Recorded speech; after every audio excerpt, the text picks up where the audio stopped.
if you're going to buy your new car and you want a little bit of power, what should you go for? Should you go for an Audi S5? Should you go for a Mercedes S-Class?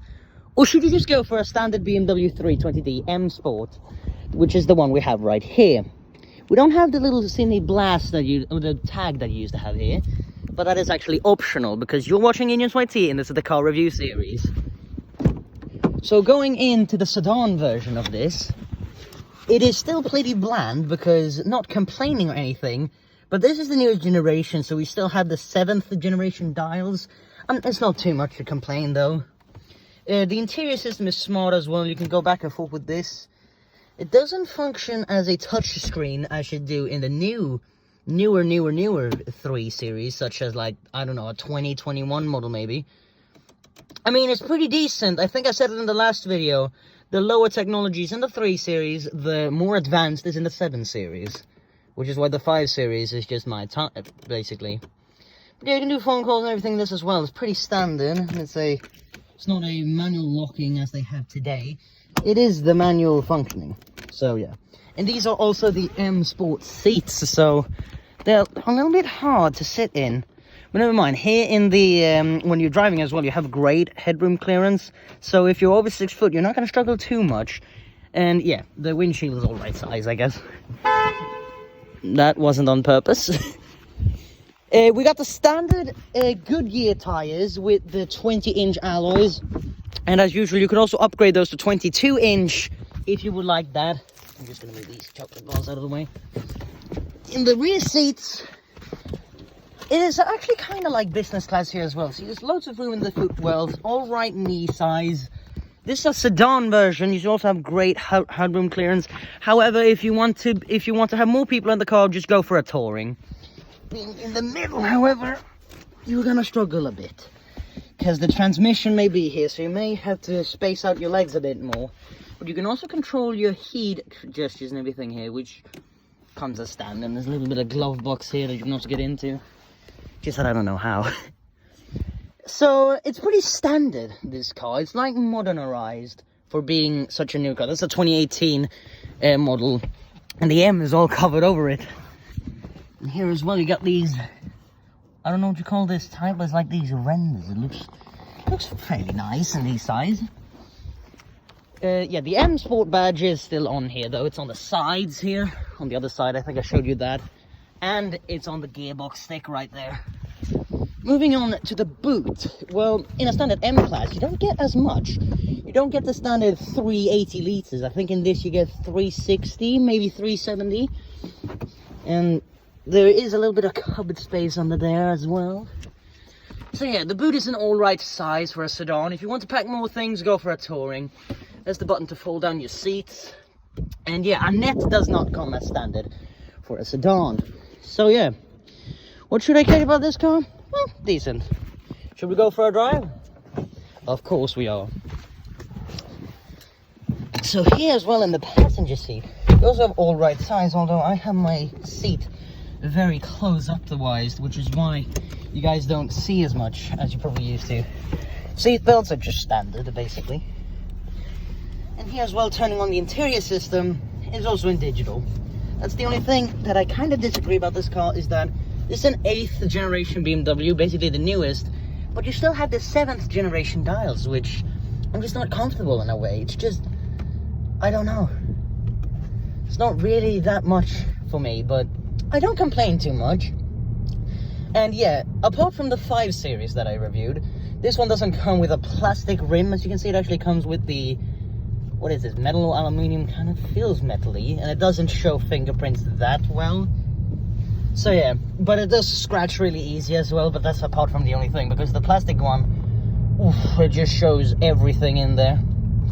And ventilation that you can customize yourself with air as well. So yeah, there's also a bit of cupboard space down here that you can keep drinks, and here as well. It's an alright size. The glove boxes may or may not be a bit smaller than compared to the 5 series, but it's also smaller than the Audi A3, but it's also smaller than the Audi A6, but bigger in the one in the Audi A3. So yeah, and this one being the M Sport version also has the shorter ranged gearbox shifting, because we went for a manual one, as you can see, instead for an automatic. You could also get an automatic, but then you have to pay a bit extra for the 3 Series. Apart from the 5 Series, you have to pay extra to go manual, which, why would you do that when you already have a dual clutch there? So, I don't have too much to complain about this car. It's in decent shape. You may get a bit more tire noise in this, but we're also running on 20-inch alloy wheels. If you don't want this tire noise that you may or may not hear, you can upgrade to the 22-inch ones or the 21-inch ones, but then it will not be as much smooth. We don't have the M Sport suspension, we have the standard Sport suspension.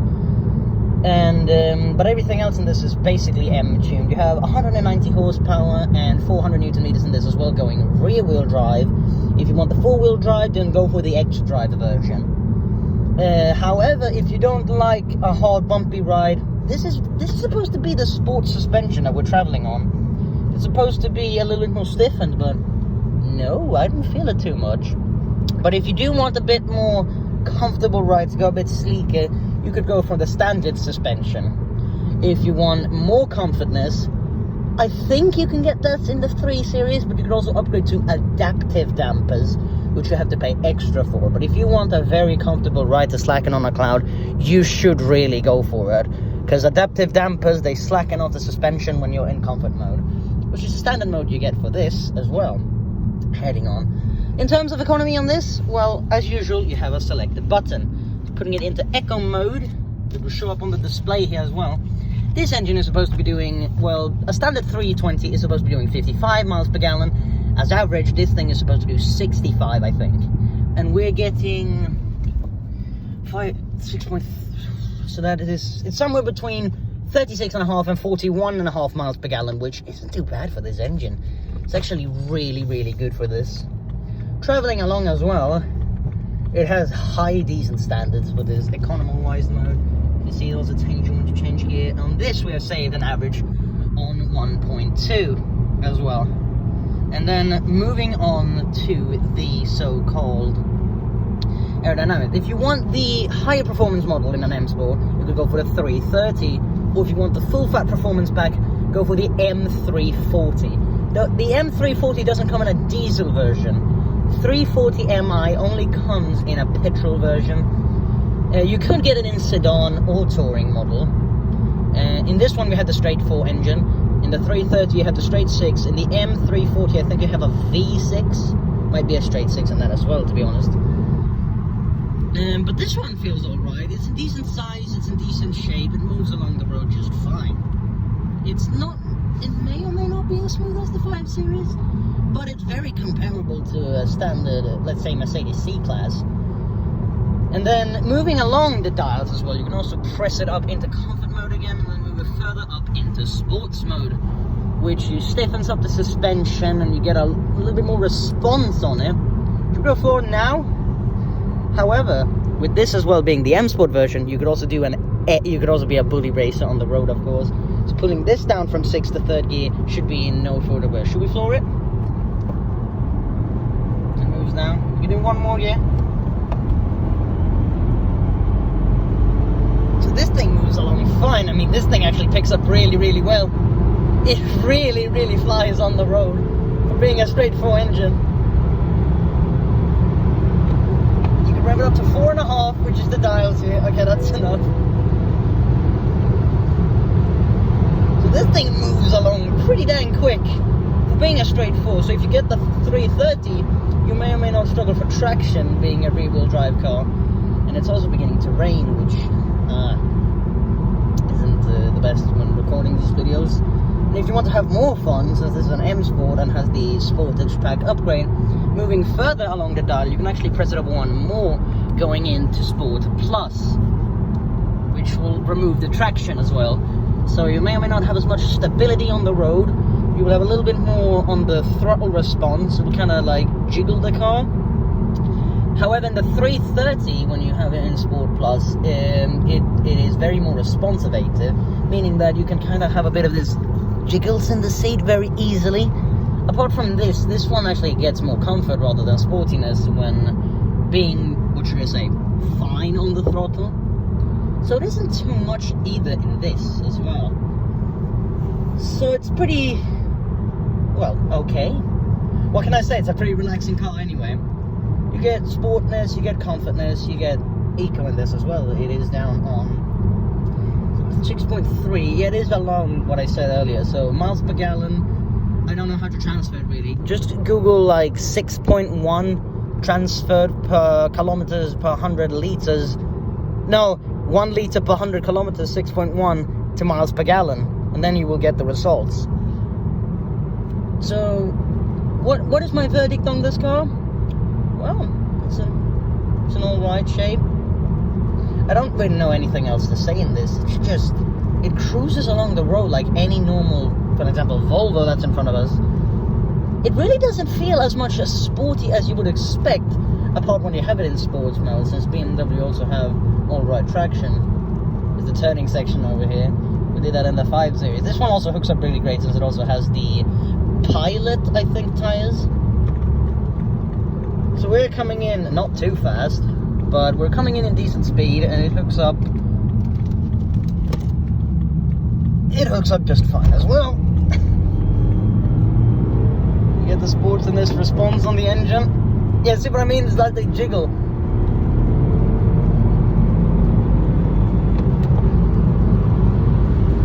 This one is the M Sport. It moves better than any other car. If you get the full M plus Sportage, you will also get a bit more horsepower and a battery charger. So what is my verdict on this car in total then? Should you buy it? Should you avoid it? Should you consider it, or should you shortlist it? Well, if you're looking for power, you should go right ahead and buy it. If you're looking for a normal car, you should consider it anyway. It's a pretty decent car. It's that standard. It comes along. You could also upgrade to the adaptive dampers, which will give you comfort and sport, because you usually have a button next to the mode switcher, which you could always switch from. There's a big hill now,